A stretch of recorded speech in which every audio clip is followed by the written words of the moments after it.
Assalamualaikum warahmatullahi wabarakatuh. Bersama saya Jundi Harun, Ketua Rumah Quran Imam Syafi'i.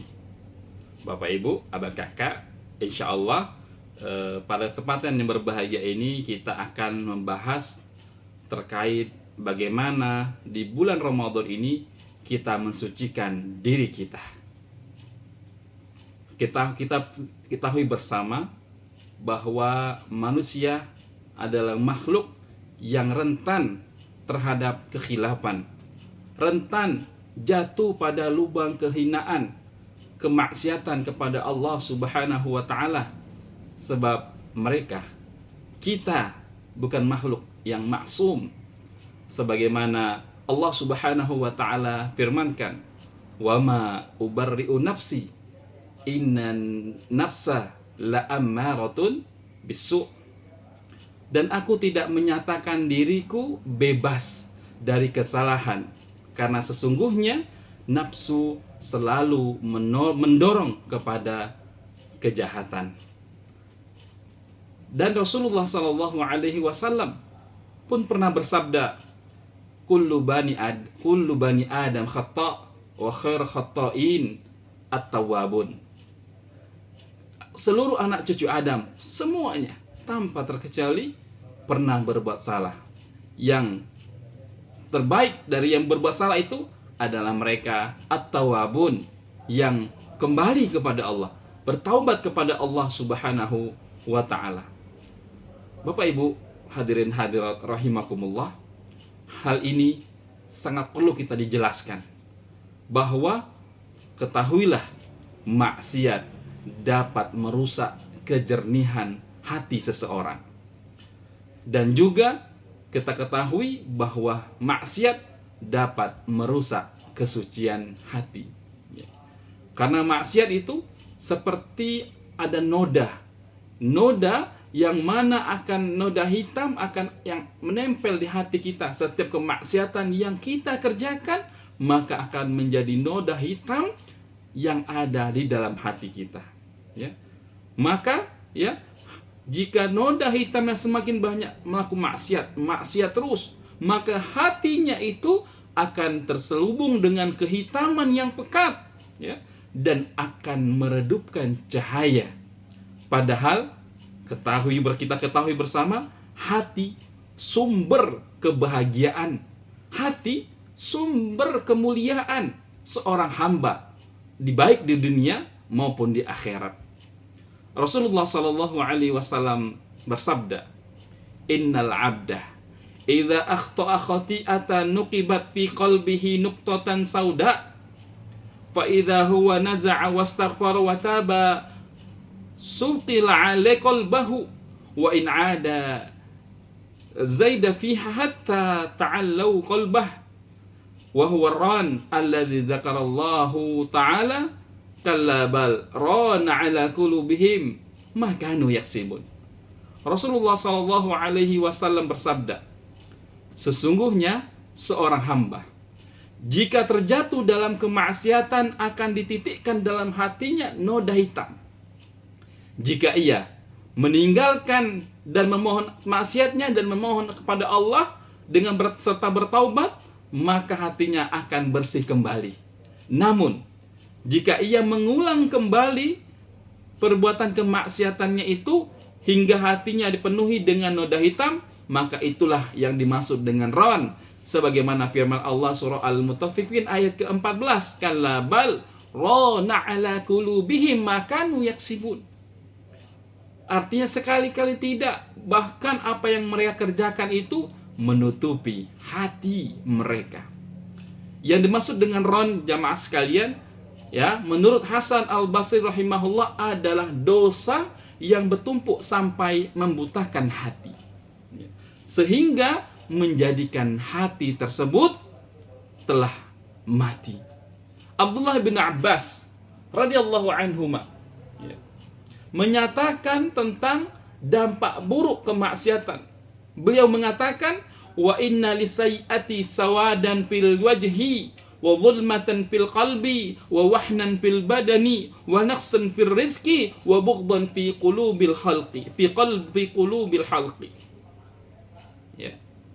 Jamaah sekalian, Ibnu Abbas menjelaskan sesungguhnya kemaksiatan mewariskan kekelaman pada wajah, kegelapan pada hati, kelemahan di badan, pengurangan pada rezeki, dan rasa benci pada makhluk-makhluk Allah Jalla wa'ala. Maka hadirin jamaah sekalian, tumpukan dari dosa-dosa yang dikerjakan akan menjadikan hati lemah untuk melakukan amalan-amalan kebaikan. Ibarat badan yang sedang sakit, maka tidak akan maksimal untuk melakukan aktivitas. Bahkan juga maka juga demikian juga dengan hati yang sakit, maka tidak maksimal pula mengaplikasikan keimanan dalam bentuk amalan. Sebagaimana firman Allah Subhanahu wa taala, fi qulubihim maradun fazadahumullahu marada walahum adzabun alim bima kanu yakzibun. Ya. Di dalam hati mereka ada penyakit, kata Allah. Lalu Allah menambah penyakitnya itu dan mereka mendapatkan azab yang pedih karena mereka berdusta. Bapak Ibu sekalian, ya, jika penyakit di dalam hati kita biarkan misal kita biarkan dan tidak kita obati, maka tidak menutup kemungkinan, bukan mustahil, hati kita akan menjadi hati yang mati sehingga menjadi hati yang keras, dan mustahil masuknya cahaya hidayah ke dalam hati kita karena telah ditutupi oleh Allah Subhanahu wa taala. Allah Subhanahu wa taala berfirman, khatamallahu ala qulubihim wa ala sam'ihim wa ala absarihim ghishawatu wa lahum 'adzabun 'adzim. Allah Subhanahu wa taala berfirman, Allah telah mengunci hati mereka. Allah telah mengunci hati mereka dan pendengaran mereka, penglihatan mereka ditutup, dan mereka akan mendapatkan azab yang berat. Maka jika kita teliti dari dampak negatif dari kemaksiatan dari yang kita jelaskan tadi, maka hal yang paling berbahaya, maka hal yang paling mengerikan adalah ternodanya hati dengan noda perbuatan dosa. Padahal hati merupakan komponen yang paling sangat penting, krusial bagi tubuh manusia. Ia ibarat panglima.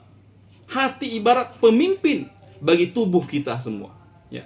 Baik dan buruknya anggota tubuh, ya, baik buruknya anggota badan, maka tergantung dengan kondisi hatinya. Rasulullah Shallallahu Alaihi Wasallam bersabda, ala wa inna fil jasadi mudghah, idza salahat salaha jasal kullu, wa idza fasadat fasadal jasadu kullu, wa ala wahyal qalbu. Ya. Artinya ingatlah, sesungguhnya di dalam tubuh ada segumpal daging. Jika ia baik, maka seluruh tubuhnya akan ikut baik. Namun jika ia buruk, maka akan buruk pula seluruh tubuhnya. Ingatlah, segumpal daging itu adalah hati. Maka hadis yang sangat jelas ini, hadis yang gamblang ini menjelaskan tentang posisi krusialnya dari hati. Bahwa jamaah sekalian, bertumpuknya dosa-dosa pada hati dapat melemahkan dan dapat menjadikan sakit, bahkan tidak mustahil mengakibatkan kematian bagi hati tersebut, sebagaimana telah dijelaskan sebelumnya. Padahal kemuliaan manusia di sisi Allah Subhanahu wa taala kualitas dan tergantung kualitas dari kebaikan hatinya. Rasulullah sallallahu alaihi wasallam bersabda, innallaha ta'ala la yanzuru ila suwarikum wa qulu, innallaha ta'ala la yanzuru ila suwarikum wa amwalikum walakin yanzuru ila qulubikum wa a'malikum. Rasulullah sallallahu alaihi wasallam bersabda, sesungguhnya Allah tidak melihat kepada rupa, wajah dan harta-harta kalian, namun Dia melihat pada hati dan amalan-amalan. kalian. Hadis riwayat Muslim. Jamaah sekalian, hadis ini menjelaskan kepada kita tentang tolak ukur kemuliaan hamba ya di sisi Allah Subhanahu wa taala, bahwasanya tolak ukurnya adalah kondisi hatinya. Urusan kesucian hati jamaah sekalian akan bertambah urgen, bertambah penting kesucian hatinya, karena mudah dan sukarnya perjalanan akhirat seorang hamba ditentukan oleh kualitas hatinya. Allah Subhanahu wa taala berfirman, "Wala tukhzini yauma yub'atsun, yauma la yanfa'u malun wala banun illa man atallah biqalbin salim." Yang artinya, dan jangan engkau hinakan aku pada hari mereka dibangkitkan, yaitu pada hari ketika harta dan anak-anak tidak berguna kecuali orang-orang yang menghadap kepada Allah dengan hati yang bersih. Asy-Syu'ara ayat ke-87-89. Jemaah sekalian, maka bulan Ramadan ini adalah bulan yang syarat dengan berkah dan kebaikan. Bulan ini jemaah sekalian memiliki banyak keistimewaan, banyak keutamaan ya, dan hal tersebut dapat dibuktikan dengan banyaknya sematan, dengan banyaknya julukan-julukan pada bulan Ramadan itu sendiri ya. Kita ketahui bahwa bulan Ramadan juga dikenal dengan bulan rahmat, sebab pada bulan ini curahan rahmat Allah Azza wa Jalla seakan tertumpah kepada hambanya ya, berlimpah ruah diberikan Allah kepada hambanya pada bulan ini. Begitu pula bulan Ramadan disebutkan sebagai itqun minan nar, yaitu pembebasan dari api neraka. Bulan Ramadan juga disebut dengan ya bulan maghfirah, bulan ampunan, sebab ampunan Allah Subhanahu wa taala terhampar selebar-lebarnya kepada hamba-hambanya yang pernah berbuat dosa sebelumnya. Maka menelisik, menelaah, menteliti dengan salah satu nama bulan Ramadan, yaitu Syahrul Maghfirah, yaitu bulan ampunan dosa. Maka bulan Ramadan ini merupakan momentum yang sangat representatif, momentum yang sangat pas, tepat, cocok untuk menyucikan jiwa dan menjernihkan hati kita, serta membersihkan dari dosa-dosa, dari noda-noda dosa yang selama ini melekat di dalam hati kita ini. 11 bulan telah berlalu jemaah ya, tentu banyak dosa, banyak kemaksiatan yang dilakukan sehingga menodai kesucian hati kita ya. Hati baik dosa berupa dari lisan maupun dosa secara amalan, baik dosa yang sifatnya disengaja maupun dosa yang tidak disengaja. Maka fakta ini jemaah sekalian ya menuntut kita ya untuk bergembira, bersukaria dengan datangnya bulan Ramadan, dengan ya penuhnya rahmat Ramadan, penuhnya keberkahan, seraya kita berharap dosa yang kita kerjakan selama ini yang menodai hati kita ini dikit demi sedikit dapat terkikis dan berharap dapat hilang dari hati kita selama bulan Ramadan ini. Jamaah rahimakumullah, tibanya bulan Ramadan bagi kita ya, bagi semua orang ya, adalah anugerah bagi hamba-hamba yang pendosa, di mana ia bisa meregu sentuhan-sentuhan rahmat Allah, mendapatkan ampunan-ampunan dari Allah Subhanahu wa taala, di mana ia berusaha semaksimal mungkin agar dosa dapat dihapuskan oleh Allah Subhanahu wa taala. Tentunya momentum ini terbuka sangat lebar. Allah berikan kepada kita ya, yang mana tidak diberikan pada bulan-bulan selain ini, 11 bulan yang lainnya. Namun jemaah, potensi untuk meraih ampunan Allah ya sangat terbuka lebar dan luas ya dengan datangnya bulan Ramadan, sebab Allah mengkondisikan bulan ini dengan sangat sempurna ya untuk hamba-hamba yang bertobat. Namun ingat ya bahwa kesempatan ini kesempatan yang sangat berharga, jangan pernah kita sia-siakan. Bagi kita yang banyak dosanya, banyak salahnya jemaah sekalian ya.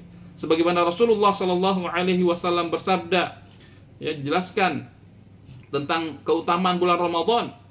Idza kana awwalu lailatin min syahr Ramadan, ya sufidati syayatin wa maratul jin, ya wa ghulliqat abwabun nar falam yuftah minha bab wa futihat abwabul jannah falam yughlaq minha bab wa yunadi munadi kullu laila ya baghiyal khairi aqbil wa ya baghiyal syarri aqsir walillahi utaqa'u minan nar wa dzalika kullu lailah. Rasulullah menjelaskan tentang keistimewaan terkait dengan bulan yang mulia ini, bulan Ramadan, yaitu jika datang malam pertama dari bulan Ramadan, ya, maka terbelenggulah syaitan-syaitan dan jin yang suka memberontak. Ditutup pintu-pintu neraka dan tidak dibuka satupun pintunya. Dan dibuka pintu-pintu surga dan tidak satupun ditutup pintunya. Dan terdengar seruan menyeru, wahai orang yang menginginkan kebaikan, datanglah dan beramallah. Wahai orang yang menginginkan keburukan, berlalulah. Dan Allah subhanahu wa ta'ala memiliki daftar hamba-hamba yang dibebaskan dari siksa neraka, dan hal tersebut berlaku setiap malam. Semoga Allah subhanahu wa ta'ala memberikan kemudahan kita termasuk dalam daftar ini. Jamaah sekalian, yang semoga selalu dicintai Allah subhanahu wa ta'ala. Marilah selalu kita berbahagia. Karena apa? Yang dimuliakan oleh Allah subhanahu wa ta'ala. Kita diberikan kesempatan oleh Allah untuk memasuki bulan yang penuh keberkahan ini, bulan ampunan ini, yaitu bulan Ramadan. Ya. Hal ini dapat kita ketahui melalui amalan-amalan, dapat kita lakukan dengan amalan-amalan yang disyariatkan pada bulan Ramadan ini. Di antaranya yaitu ibadah puasa, agar kita mendapatkan ampunan dari Allah subhanahu wa ta'ala sebagaimana dalam firman-Nya, dalam sabda Rasul, man shoma ramadhana imanan wa ihtisaban ghufira lahu ma taqaddama min dzambih. Ini menjelaskan tentang bulan Ramadan adalah banyaknya ampunan Allah berikan kepada kita. Barang siapa yang puasa di bulan Ramadan dengan penuh keimanan dan mengharap pahala dari Allah, maka ia akan diampuni dosa-dosanya. Kemudian dalam hadis yang lain menjelaskan tentang keutamaan salat tarawih, Rasul bersabda, man qama ramadhana imanan wa ihtisaban ghufira lahu ma taqaddama min dzambi. Barang siapa mengerjakan salat tarawih, ya, di bulan Ramadan dengan penuh keimanan dan mengharap pahala dari Allah, maka Allah subhanahu wa ta'ala akan menghapuskan dosa-dosanya yang terdahulu. Juga dalam hadis yang lain, Rasulullah sallallahu alaihi wasallam menjelaskan terkait, ya, beribadah di malam Lailatul Qadar. Man qama Lailatul Qadri imanan wa ihtisaban ghufira lahu ma taqaddama min dzambi. Barang siapa yang melakukan ibadah di malam Lailatul Qadar dengan keimanan dan mengharapkan pahala dari Allah, maka diampuni dosa-dosanya yang telah lalu. Inilah jamaah sekalian, tiga ibadah yang secara spesifik, secara jelas menggugurkan dosa-dosa, ya, selama dosa-dosa kita terdahulu yang kesempatannya hanya ada di bulan Ramadan ini, ya. Maka, ya, bagi siapa yang tidak mampu memanfaatkan bulan Ramadan ini sebagai mendapatkan ampunan dari Allah, padahal banyak sekali cara-cara, banyak sekali keutamaan agar kita mendapatkan ampunan dari Allah, sungguh dia termasuk orang yang merugi.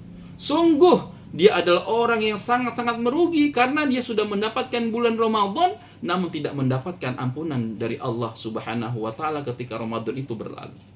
Ini seiring dengan sabda Rasulullah sallallahu alaihi wasallam, raghima anfu rajulin dakhala alaihi Ramadan summan salah qabla an yughfarlah. Sungguh celaka seseorang itu. Kita semuanya bisa termasuk dalam ini, celaka. Siapa mereka?